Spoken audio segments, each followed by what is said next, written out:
O Inês aqui foi dizendo alguns aspectos extremamente importantes sobre a questão, o fato de que algumas igrejas, por exemplo, têm excluído os médicos tradicionais ou o vulgo curandeiro. Neste caso concreto, você que é o seu médico tradicional curandeiro, já, de certa forma, antes de se profissionalizar, já frequentou uma igreja? E como é que foi tratado? E hoje, por exemplo? É assim, eu por acaso até fiz teologia, né? Eu trabalhei muito com as coisas da cristandade. O que me fez, eu depois, quando mais tarde sofri o que sofri, depois tive que ir seguir o curso da medicina tradicional, foi que à minha volta eu descobri muita coisa que não estava a bater dentro dos ensinamentos que nós lá fazíamos.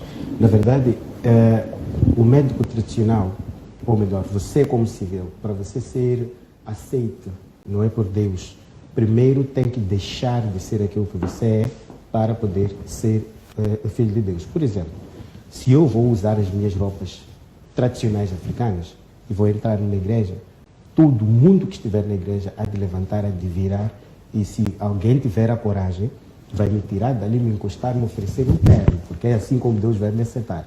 Caso eu esteja daquele jeito, Deus não vai me aceitar. Mas em outras sociedades, por exemplo, como Suazilândia, já não é assim? Sim, o que está a acontecer é que não esquece que tudo aonde o português meteu a mão deixou muita coisa errada. No entanto, que até o próprio Portugal, mesmo estando na Europa, é um dos países mais sofridos.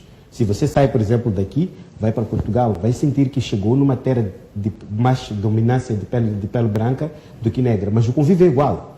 A mesma arrogância que nós temos como herança do português, é mesmo que lá existe, a intolerância, essas coisas todas estão lá. Agora, se você for a perceber, muitos países que foram colonizados por outras colónias, são os que respeitaram uma parte daquilo que a colonização trouxe, mas não perderam os seus princípios. Por exemplo, Suazilândia, África do Sul, Botsuana, Namíbia e Lesotho.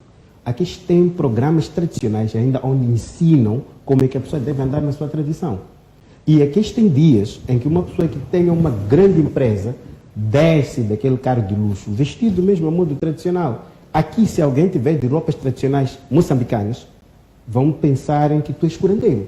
Porque nós já nem conhecemos as nossas vestes tradicionais como moçambicanos, o que já é um grande problema. Então, nós consumimos mais do trem e esquecemos de nos trazer um pouco de volta às nossas origens. Por favor, peço perguntar. Qual é o apelido dele, do ilustre aí? Manjate. Mas será que ele é Manjate mesmo? Eu conheço, tem os Manjate, tem alguns são chamados de Manjate. É que a origem desse apelido é Manjate, não é Manjate? Sim. O branco é que está a te ensinar a saber isso, e nós, porque não queremos deixar aqueles hábitos, os nossos apelidos vão perdendo a sua essência. Então, essa neocolonização nos faz perdermos aquilo que é a nossa identidade espiritual, e estamos a ver isso até hoje. É essa coisa que cria esses choques todos que existem. E se você vai ver, Moçambique é um país que reza muito, eu costumo dizer isso. Quais são as vantagens da oração de Moçambique? Intolerância. Não sabemos olhar para as necessidades do outro. Sai, vai aqui perto. Has de ver que as pessoas são mais pacíficas e têm uma forma de conviver que é mais abrangente. Hoje em dia nos ensinam a saberem que até lobolar uma mulher é crime, porque você está a se envolver com tradição. Então, tudo isso surge porque há interesses. O que faz, por exemplo, as igrejas encherem muito é porque as igrejas são mais humanas do que de Deus. Caso simples. Sabe qual é o sítio mais caro de você alugar aqui na cidade de Maputo? É o sítio onde tem uma igreja. Uma igreja fecha um banco para ela ocupar o lugar de um banco. O que tem ali, na verdade, no meio disso tudo? Há um interesse que está lá. Mas e eu, se vou, por exemplo... Mas dá um exemplo concreto aqui na cidade de Maputo, onde uma igreja, num lugar, tinha uma instituição financeira, fechou-se e abriu-se uma igreja. Mas eu acho que, se você, por acaso, prestar muita atenção, tem muitas empresas que já não são empresas, não é? No seu verdadeiro sentido, mas que são ocupadas por igrejas. E se, por exemplo, fores a ver, por exemplo, eu tenho um bocadinho dessas análises, porque converso muito e ando um bocadinho para perceber o que acontece. Aqui tem igrejas que você chega a pagar 100 e tal mil meticais de arrendamento. Eu, se estou ali, eu que estou a arrendar aquela igreja, tenho contas altas por pagar, isto mais aquilo. Será que mesmo não é o investimento que eu estou a fazer? Porque temos que perceber também esses princípios.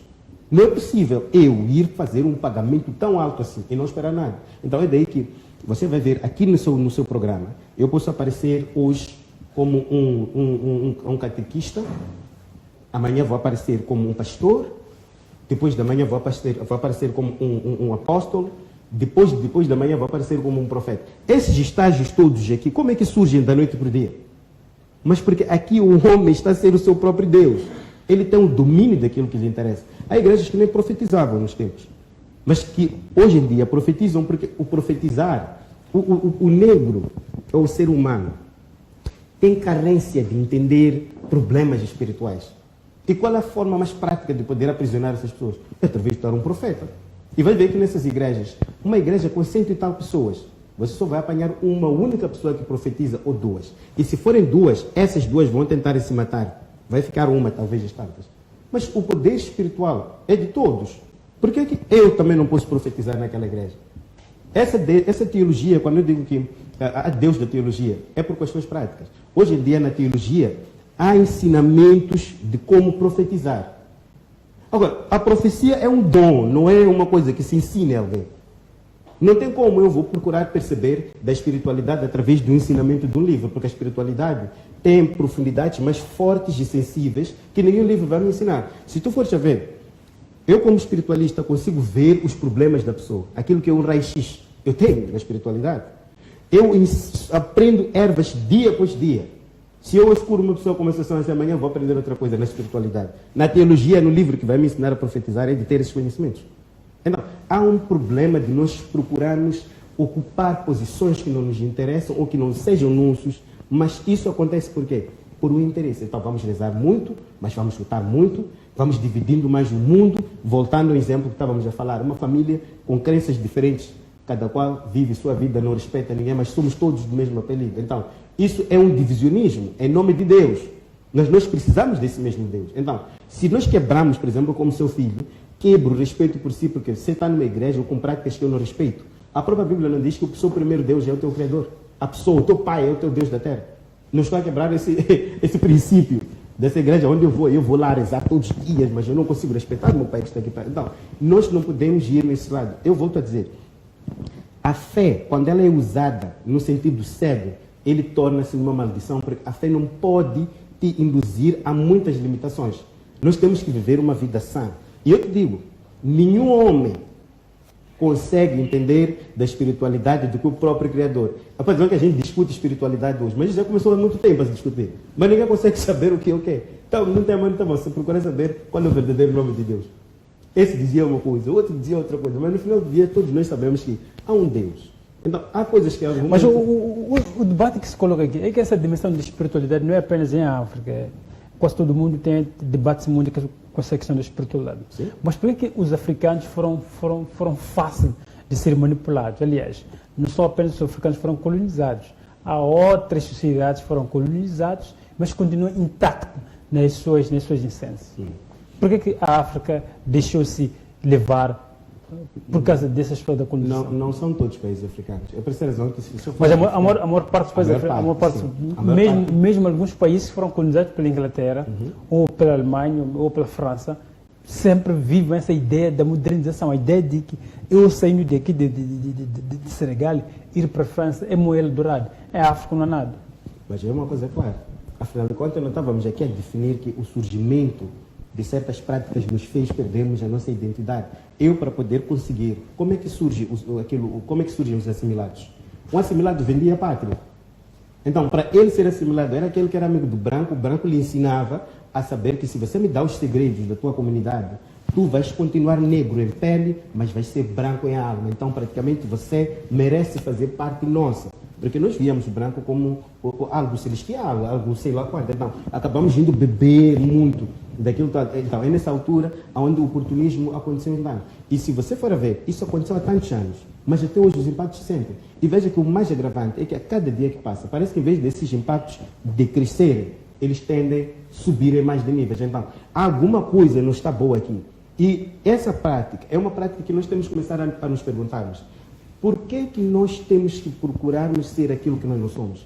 Eu saí para a Europa, 7 países nos quais eu passei. O que me fez ir para lá? Primeiro, eu ia trabalhar assuntos tradicionais que muitos acreditam de que o branco não sofre essas coisas. Eu fui trabalhar brancos lá, em países diferentes. Mas a minha maior curiosidade era perceber, será que o branco não tem as maldições que eu tenho? Será que eles não têm práticas tradicionais deles? O que eu fui descobrir é que eles têm práticas tão tradicionais, que são tão iguais às nossas, e eles seguem tão bem aquelas práticas, de uma forma que nós não sabemos seguir.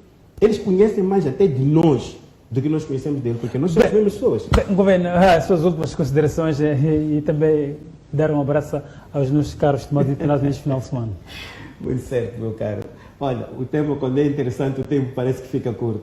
Mas vou agradecendo desde já. Acredito que a qualquer momento podemos criar uma parte 2 do mesmo. Mandar um forte abraço à minha esposa, aos meus filhos lá em casa e a todos aqueles que nos veem, esperando ter deixado um bom contributo para aí. Olha, perceber que não estou a atacar a religião cristã por ser médico tradicional. Também falei da minha parte, o que eu refiro-me aqui é a questão de nós defendermos a devolução da nossa espiritualidade e o respeito, que é o princípio da religião.